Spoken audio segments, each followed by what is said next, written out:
Et bonjour à tous, bienvenue dans cette vidéo. Dans cette vidéo, on va aller ensemble analyser un compte publicitaire Meta d'un de mes clients. Mais avant de commencer, je vais me présenter rapidement pour ceux qui ne me connaissent pas. Moi, c'est Hugo, j'ai 26 ans, je suis entrepreneur maintenant depuis 5-6 ans. Je fais deux choses. J'ai une partie e-commerce dans laquelle, du coup, je crée des boutiques e-commerce, je déploie mes publicités et je me bagarre, du coup, pour que ces business-là soient rentables et donc, voilà, génèrent du profit tous les jours. Ça, c'est ce que je fais depuis longtemps. C'est vraiment ma zone de génie avec mon équipe. C'est là où on est les meilleurs. Et à côté de ça, j'ai une agence web avec laquelle j'accompagne des clients du coup dans leur parcours e-commerce, donc dans la création de leur marque e-commerce et également du coup de fait dans le déploiement de leur publicité, étant donné que c'est ce que nous-mêmes nous faisons sur nos parcs e-commerce. En gros, en synthèse, je fais du e-commerce et j'aide les gens à faire du e-commerce. Dans cette vidéo aujourd'hui, j'aimerais vous emmener dans le business manager d'un de mes clients, car je sais que c'est quelque chose qui manque souvent sur YouTube parce qu'on peut beaucoup parler de méta et des stratégies à déployer, mais on a rarement des cas pratiques, des cas d'école. Et donc là, on va aller directement dans l'intimité d'un vrai projet qui tourne, d'un client qui du coup travaille avec nous. On gère ses publicités depuis quelques temps, depuis quelques mois. C'est un petit client, mais c'est quand même quelqu'un qui a voilà, des résultats et des choses intéressantes à aller analyser. Ça tourne depuis quelques mois, c'est des budgets relativement raisonnables et c'est rentable. Donc on va aller regarder ça et on va essayer de se poser un petit peu 2-3 questions. J'ai noté quelques questions, quelques sujets à aborder avec vous. Le but, c'est que vous puissiez, après cette vidéo, être beaucoup plus à l'aise dans l'analyse de vos pubs sur Facebook, mais également que vous puissiez bien comprendre quelles sont les différentes ressources, quels sont les différents éléments à votre disposition quand vous lancez de la pub sur Facebook. Bon, on se retrouve tout de suite du coup sur mon écran et on reprend cette conversation. Alors, on est là du coup devant un écran. Vous avez du coup tout cet environnement Facebook Ads qui fait souvent très peur parce qu'il y a tout un tas d'informations et je vais essayer du coup de traiter ça tranquillement avec vous pour dédiaboliser cet écosystème et faire en sorte que vous puissiez après cette vidéo y voir plus clair. Donc, pour vous donner déjà un ordre d'idée sur ce business-là, on dépense. On va prendre tout simplement les dates ici en haut. Là, donc là, vous avez les tranches de dates. On va prendre le 1er septembre. Hop, et on peut voir du coup ici sur ma souris qu'on a dépensé 44 € le 1er septembre. On va regarder rapidement, hop, le 2 septembre. On voit qu'on a dépensé 43 €. Vous l'aurez compris, on est sur un business manager où on dépense une quarantaine d'euros par jour. Et donc, c'est des petits budgets. À mes yeux, c'est des petits budgets. C'est le minimum quand on veut se lancer sur Facebook en e-commerce. C'est vraiment d'avoir effectivement au moins 40 € par jour. Sinon, l'algorithme a tout simplement du mal à s'optimiser. Mais,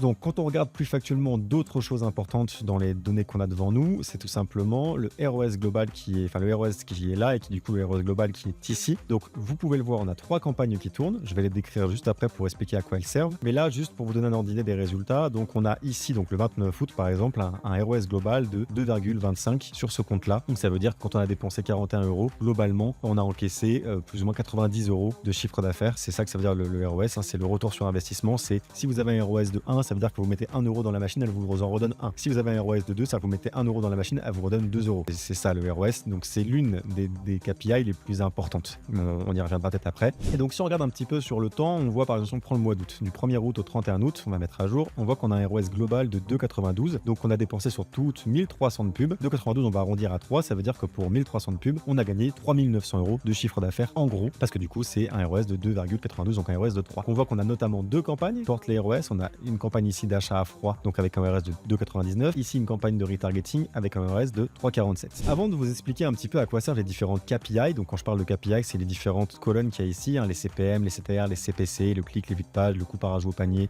le ROS, etc. Avant qu'on parle de ça, j'aimerais vous parler de cette structure-là, des 3 campagnes qui sont lancées ici. Pour vous parler de ces 3 campagnes, je dois d'abord vous montrer quelle est la structure d'une campagne. Donc là, on est justement, vous le voyez ici, dans les campagnes. Ici, vous voyez qu'il y a des ensembles de publicités et ici, des publicités. En fait, c'est simple sans lettres. Vous avez dans les campagnes des ensembles de publicités et dans les ensembles de publicités, des publicités. Donc c'est sur 3 niveaux. Donc par exemple, là, si je rentre dans cette campagne-là, ici on a une campagne, on va ouvrir un peu ça pour voir son nom complet. Achat froid feed France. Donc si je clique là-dessus, hop, je rentre dans cette campagne. Dans cette campagne, vous voyez que je suis arrivé dans les ensembles de publicités, il y a 2 ensembles de publicités. Et dans chacun de ces ensembles de publicités, il va y avoir des publicités. Donc si je vais dans cet ensemble de publicités, j'arrive et je vois les différentes pubs qui seront floutées pour vous tout simplement parce que je ne peux pas dévoiler les publicités de mon client. Mais là, vous voyez du coup les différentes pubs avec les différents résultats obtenus. Et si jamais je reviens en arrière, hop, dans les ensembles de publicités et que je vais ici, là c'est à nouveau d'autres pubs. Parfois ça peut être les mêmes parce qu'on utilise les mêmes pubs dans les 2 ensembles, mais en cas cas, c'est d'autres pubs. Et idem dans les autres campagnes. Si je vais dans la campagne de retargeting ici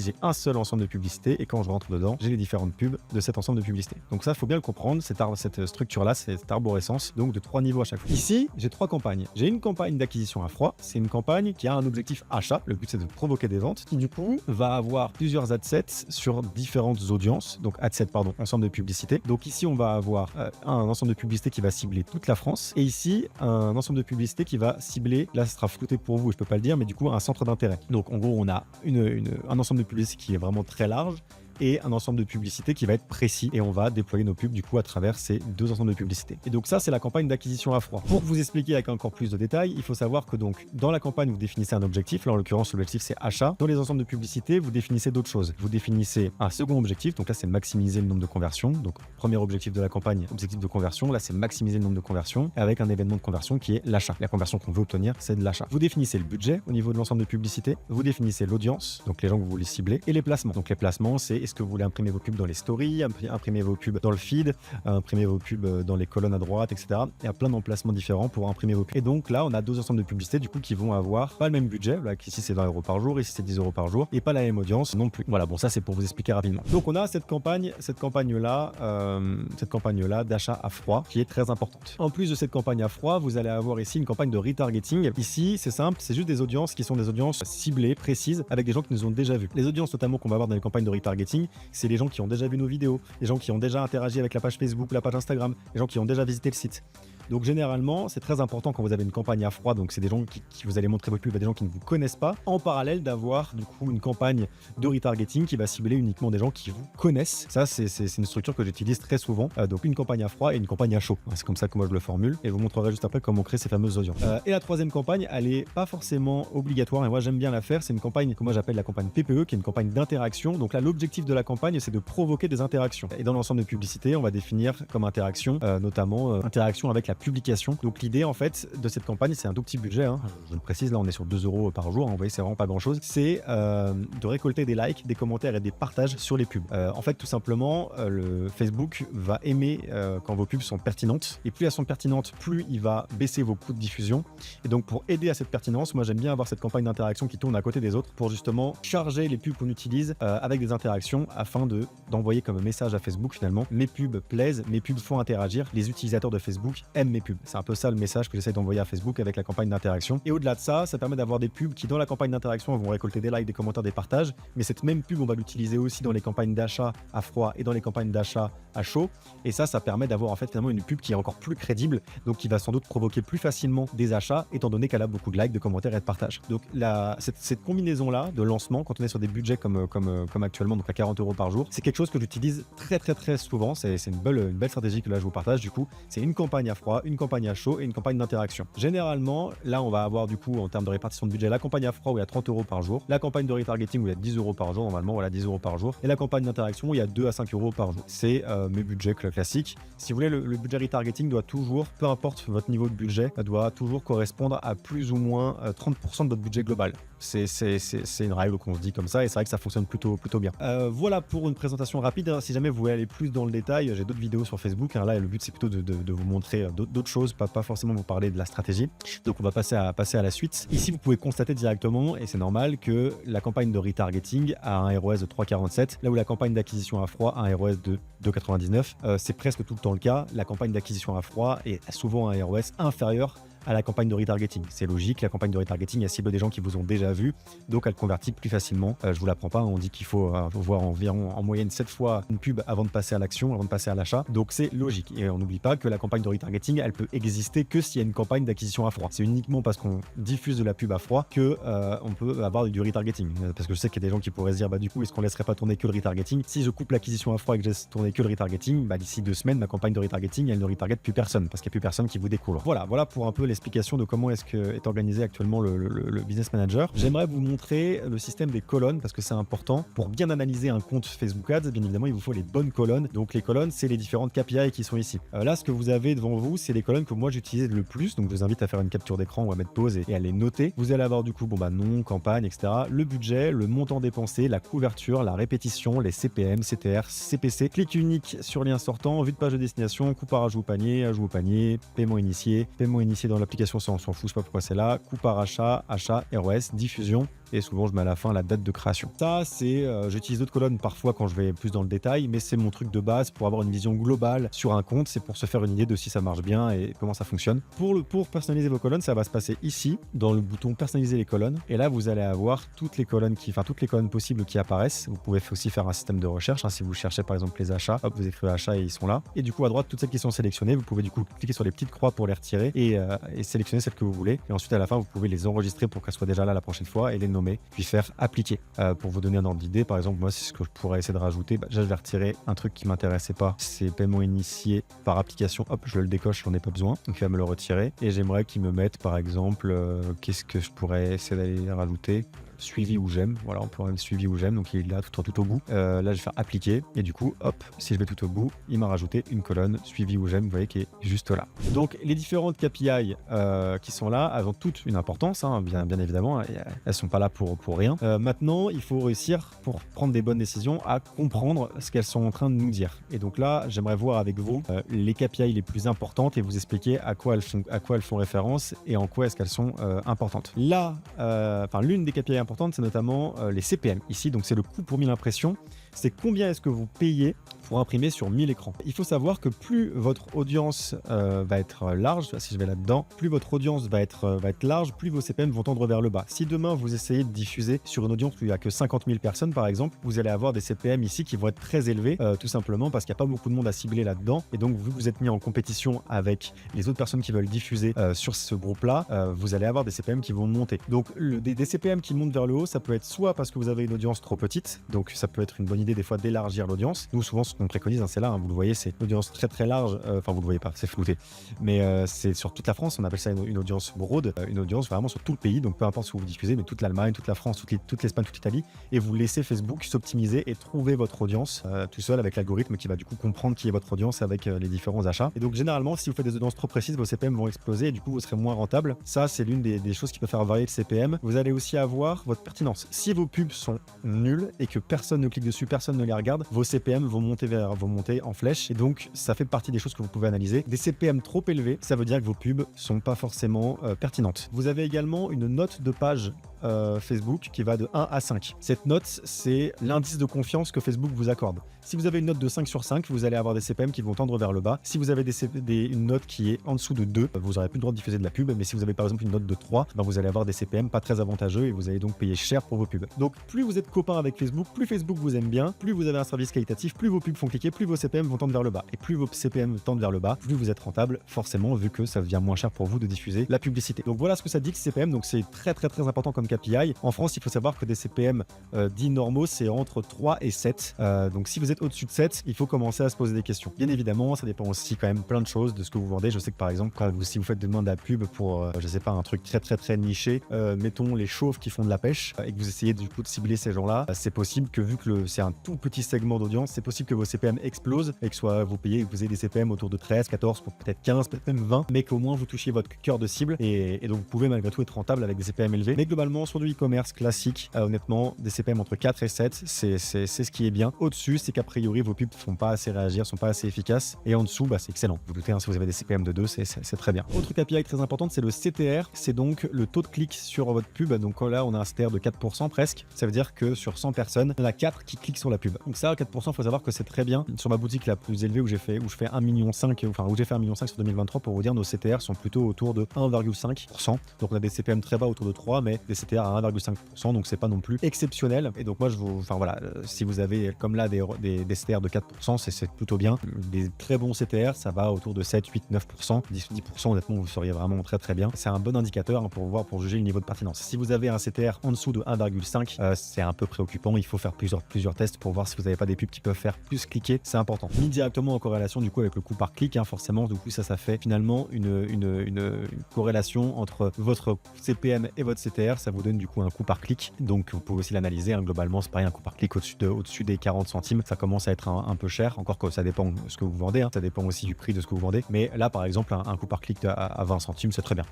C'est un très bon coût par clic. C'est super. Derrière, un truc que pas grand monde ne comprend, c'est la répétition. La répétition, c'est le nombre de fois que les gens voient votre pub dans la campagne. Donc typiquement là, un truc qui est un petit peu choquant sur ce compte-là, c'est qu'on voit que la répétition ici, tu as 2,14 sur la campagne d'acquisition à froid. Donc ça veut dire que globalement, en moyenne, étrange comme moyenne, 78 à 94, D14. Bon, en tout cas, c'est un peu élevé pour de l'acquisition à froid. Généralement, sur l'acquisition à froid, une répétition à 1,5, c'est très bien. Par contre, sur le retargeting, là, moi, ça veut dire que je pourrais monter un peu le budget en retargeting parce que les gens dans le retargeting voient que 7 fois en moyenne la pub. Honnêtement, c'est pas assez. Je pourrais monter à 4-5 en retargeting, c'est ce qui se fait. Au-delà de 7, ça devient un peu trop et donc autant baisser le budget. Mais là, typiquement, l'une des choses que je vais faire, et d'ailleurs, je vais le faire tout de suite, si je vais dans la campagne de retargeting, je vais aller sur modifier et je vais augmenter le budget de 20%. Hop, ici, donc je vais mettre à 12 et ça fera monter un peu le taux de répétition, mais c'est important. Et c'est important parce qu'en retargeting, on voit un taux de répétition plus élevé. Voilà, tout simplement. Après, vous avez bien sûr les ajouts au panier. Ça, je n'ai rien à vous apprendre. Ça, c'est le nombre d'ajouts au panier que vous avez, donc c'est toujours important de l'analyser et de voir. Le coût par ajout au panier peut aussi être intéressant. Là, du coup, on voit qu'effectivement, globalement, le coût par ajout au panier est à 1,69 sur cette campagne. Après, je pourrais me balader effectivement dans les différentes pubs et voir, par exemple, si je me balade, je vois que cette pub-là a un coût par ajout au panier à 16 €. Bon, c'est sûr qu'à côté d'une pub ici qui est à 1,60, c'est clairement cette pub-là qui semble être la plus pertinente. Encore qu'il faut quand même se méfier parce qu'on peut voir aussi que cette pub-là n'a pas dépensé beaucoup, n'a dépensé que 16 €. Donc, il faut peut-être lui laisser encore le bénéfice du doute étant donné qu'on voit que malgré tout, elle a des CTR intéressants par rapport à celle-ci, par exemple, que les gens cliquent plus sur celle-ci. Donc là, juste, on n'a pas encore dépensé assez de budget avant de tirer une conclusion. Et c'est pour ça qu'elle tourne encore. Là, il faudra regarder du coup, hop, sur le mois de septembre, tac, tac, comment est-ce qu'elle tourne. Et on voit que son coût par ajout au panier, voilà, est à 2,37 en septembre. Donc en fait, il fallait juste lui laisser le temps. Là, elle a dépensé 20 € depuis le début septembre et au reste de 3,5. C'est très bien. Donc heureusement qu'on ne l'a pas coupé. Et tout ça pour dire que du coup, c'est une data qui est intéressante. D'ailleurs, toutes les datas qu'on traite sont intéressantes, mais il faut toujours les mettre en relation avec le budget dépensé. Quand vous n'avez pas dépensé beaucoup de budget encore sur une pub, c'est normal à ce stade qu'elle n'ait pas encore des super scores. Facebook, c'est un outil capricieux. Il faut dépenser au moins 20-30 € sur une pub avant de tirer des conclusions. Donc là, on voit que voilà, au début, ça partait mal, mais maintenant, elle est partie vraiment bien. Et donc bon, voilà, le coût par ajout au panier peut aussi être un indicateur pour savoir ce que vous devez couper ou non. Un autre indicateur également important qui doit être en plus votre coût par achat cible, vous devez l'identifier par rapport à votre coût de marchandise. Voilà, si jamais vous avez par exemple un produit que vous vendez à 30 € et qui vous coûte 15 € que le produit, ça veut dire que vous devez avoir un coût par achat cible de 15 €. C'est-à-dire que si vous dépensez 15 € sur la pub et que vous faites une vente, vous êtes dans vos frais. Typiquement, du coup, votre coût par achat, vous devez le connaître, votre coût par achat cible. Et tant que vous êtes en dessous, bon, déjà, c'est bon signe. Et ensuite, je vous fais pas un dessin. Les coûts par achat les plus intéressants, vous les laissez tourner. Là, on voit qu'on a 7,12 € par achat ici, donc on laisse tourner. Et ici, des coûts par achat qui sont plus élevés, du coup, qui ont été coupés. Et donc, on voit sur août, c'est logique. Ici, on a un ROS de 4,63. Ça a dépensé que 7,12 €. Par contre, oui, c'est un cas un petit peu particulier parce qu'en fait, les pubs, on a dû changer parce que l'offre a changé. Bon, c'est un peu difficile de vous expliquer là, mais en gros, là, il y a eu des coupures sur les pubs parce que on n'avait pas eu le choix, parce que les pubs mettaient en avant une offre et l'offre n'est plus d'actualité. Donc, il fallait les couper et les remplacer malgré le fait qu'elles avaient des bons résultats. Mais bon, tout ça pour dire que le coût par achat peut aussi être une information qu'on prend en compte pour savoir ce qu'on coupe et ce qu'on laisse tourner. Donc là, typiquement, si on fait abstraction du fait que là, c'est parce qu'on a dû changer l'offre, si on a ce type de scénario, et ben là, on peut se dire, celle-ci est plus pertinente, donc il faut couper le reste pour que le budget aille sur celle-ci. Mais normalement, vous n'avez même pas forcément besoin de couper ces trucs-là parce que Facebook va automatiquement aller dépenser plus d'argent là où ça fonctionne le mieux. Et enfin, une dernière information importante, c'est donc le ROS global qui est du coup une data importante pour être factuel sur est-ce que ça fonctionne et est-ce que c'est rentable ou non. Tout simplement parce que votre coût par achat, il dit des choses, mais par exemple, il va pas parler de votre panier moyen. Peut-être que vous allez avoir une pub qui va provoquer que des gros paniers. Donc vous allez avoir des coûts par achat peut-être moins intéressants que sur une autre pub, sauf que vu que tous les gens qui cliquent sur votre pub, ils achètent pour 300 € de marchandises, et ben vous allez quand même avoir des meilleurs ROS sur cette pub-là. Vous voyez, il y a pas mal de choses à prendre en compte, pas mal d'informations qui se croisent, donc il faut analyser vraiment tout ça, toutes ces différentes KPI pour tirer une conclusion et comprendre si un truc fonctionne ou pas. Mais je vais revenir vraiment sur ce qui est le plus important à mes yeux, c'est vos CPM et vos CTR. C'est ça qui vont dire le plus de choses sur vos pubs. Notamment, une chose importante, c'est que si jamais vous n'avez pas d'achat et que vous avez des super CTR et des super CPM, ça veut dire que c'est pas vous le problème, enfin c'est pas les pubs le problème. Moi, notamment quand je gère des publicités, si j'ai des bons CPM et des bons CTR, je sais que les pubs sont bonnes et que le paramétrage est bon. Si jamais ça ne vend pas, c'est qu'il y a un problème au niveau du prix, un problème au niveau du site. En tout cas, c'est pas au niveau des pubs parce que je vois qu'elles font cliquer, mes pubs font cliquer, etc. Donc typiquement, c'est un peu comme ça qu'il faut faire parler ces chiffres-là. Donc moi, les CPM et les CTR, c'est quelque chose que je regarde beaucoup. Le ROS, bien sûr aussi, c'est quand même comme ça qu'on voit la santé économique d'un business et qu'on voit si l'acquisition fonctionne bien. Mais bon, vous l'aurez compris, il y a toujours pas mal de singularités, pas mal de choses à prendre en compte. On pourra pas tout voir dans cette vidéo, mais donc là, on a vu les KPI les plus importantes et du coup, on va passer un peu à la suite. Je voulais vous montrer le fonctionnement des tranches de date, mais là, je vous ai déjà un petit peu montré. Et donc du coup, vous pouvez vous balader balader effectivement dans les différentes tranches de date pour analyser vos différents chiffres. Je vous invite à regarder toujours, à prendre du recul pour regarder sur des grandes périodes, mais également prendre des plus petites périodes pour vraiment analyser si un truc est en train d'arriver en déclin. Si vous voyez par exemple une pub qui fonctionne très bien en juillet, c'est génial. Si du 1 au 31 elle a un bon ROS, mais si vous voyez que depuis le 24, entre le 24 et le 31, vous voyez qu'elle fonctionne presque plus, il faut la couper. Ça veut dire qu'elle est en train de s'épuiser, que la pub ne fonctionne plus. Donc il faut vraiment être capable de prendre des décisions aussi à ce niveau-là, et donc d'être minutieux, de pas prendre que du global, mais bien des fois de zoomer sur une période pour identifier si quelque chose fonctionne plus ou si voilà, comment est-ce que c'est en train de tourner. Je voulais également voir avec vous comment créer des audiences. Donc on va tout simplement aller ici à tous les outils. Ici vous avez les audiences, on va du coup aller ouvrir. Et donc c'est dans le gestionnaire des audiences que vous allez pouvoir créer vos différentes audiences. Donc ici vous faites créer une audience, vous avez les audiences personnalisées. Par exemple si je vais dans site web ici, hop, suivant. Donc je peux prendre le pixel, tous les visiteurs du site web sur les 180 derniers jours. Je peux l'appeler du coup visiteur site web 180 jours, hop, et après faire créer l'audience. Moi je vais pas le faire parce que je l'ai déjà. Vous pouvez également faire de la vue de vidéo. Tac, il y aura pas mal de choses à flouter je pense ici. Donc là on peut choisir les vidéos vues à au moins 50%, sélectionner les vidéos, et là vous allez pouvoir choisir,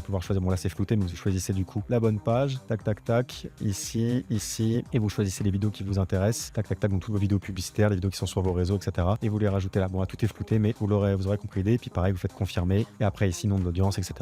Vous pouvez également, toujours dans les audiences personnalisées, créer du coup des audiences d'interaction, donc avec la page Facebook par exemple, donc les interactions avec la page Facebook, idem avec Instagram, etc. Toutes ces audiences-là, c'est celles que vous allez retrouver dans la campagne de retargeting. Du coup, hop, dans retargeting, vous allez avoir ici les audiences personnalisées, donc vos visiteurs site web, interactions page Facebook des 365 derniers jours, les vues de vidéos à 50% et les interactions sur Instagram. Ça, c'est important du coup. Et vous allez également avoir les audiences sauvegardées, où là, vous allez pouvoir du coup créer des audiences complètes par pays, par centre d'intérêt, etc. Et ça, bon, moi, je vous montrerai dans une autre vidéo, parce que là, on va avancer un petit peu. Et du coup, c'est ici que vous pourrez créer des audiences enregistrées. Donc oui, ce que je voulais voir avec vous, c'est les différents objectifs qu'on peut avoir avec Meta. En fait, il y en a deux principaux. Il y a la croissance ou la rentabilité. Une rentabilité, c'est comme on a vu sur ce compte, c'est réussir à dépenser 1 euro pour que la machine nous en rende 3, 4, et donc tous les jours, dépenser de l'argent pour en gagner. Ça, c'est un objectif de rentabilité, et c'est pas le plus difficile quand vous avez un bon produit, que vous êtes sur des petits budgets, et ça devient un peu plus difficile quand vous commencez à scaler, parce que forcément, quand vous allez sur des budgets plus élevés, vous êtes de moins en moins sur votre cœur de cible, vous commencez à toucher des gens qui sont un peu moins votre cible, et donc souvent les ROS ont tendance à baisser. Mais donc la rentabilité, c'est le premier objectif qu'on peut chercher à obtenir, c'est se dire, bon bah voilà, je dépense de l'argent, je veux en gagner plus. L'autre objectif qui est souvent négligé, mais qui est pourtant beaucoup utilisé par les grandes marques, c'est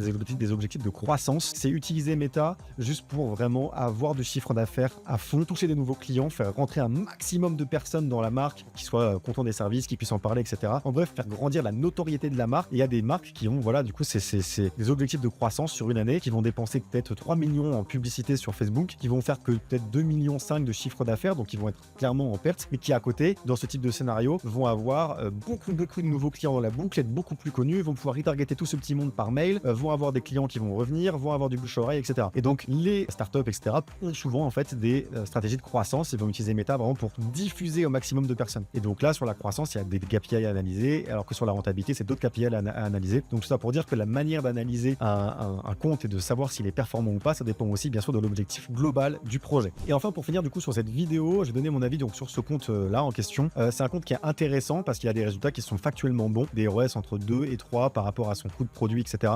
C'est des bons ROS. Toutefois, il faut noter que c'est un compte où on est un petit peu bloqué sur ce budget-là. Effectivement, quand on est à 40 euros par jour, c'est un rythme de croisière, c'est très bien, il y a de la rentabilité, il y a un peu de croissance, mais on a déjà essayé sur ce compte-là de monter les budgets, d'aller autour de 100 euros, 200 euros par jour, et malheureusement les ROS s'écroulent pas mal. Donc pour l'instant, on n'a pas encore réussi à aller chercher de la performance sur un autre niveau. Donc là, les enjeux sur ce compte, c'est typiquement de lancer déjà un peu du Google à côté, c'est de trouver des créatives qui apportent des ROS encore plus explosifs, autour de 4, 5, pour que quand on scale, à la limite, ils descendent à 3, 4, mais auquel cas, ça va, c'est toujours bon. Donc il y a pas mal d'enjeux sur ce compte-là. Honnêtement, maintenir des comptes sur des rythmes de croisière comme celui-ci, c'est très facile. Moi, pour mon agence, c'est pas très intéressant, je vous cache pas, parce que tout simplement, moi, je facture 10% du budget publicitaire qui est dépensé par le client. Donc j'ai des clients qui dépensent par exemple plusieurs milliers d'euros par jour, et donc là, forcément, ça devient intéressant pour mon avance. Mais des comptes comme ça, honnêtement, c'est pas très intéressant. Ça fait des petites facturations de 200 euros, 300 euros au plus grand max par mois. Donc je fais très peu d'argent avec ce type de compte. Par contre, c'est vrai que c'est intéressant. C'est vrai que malgré tout, on voit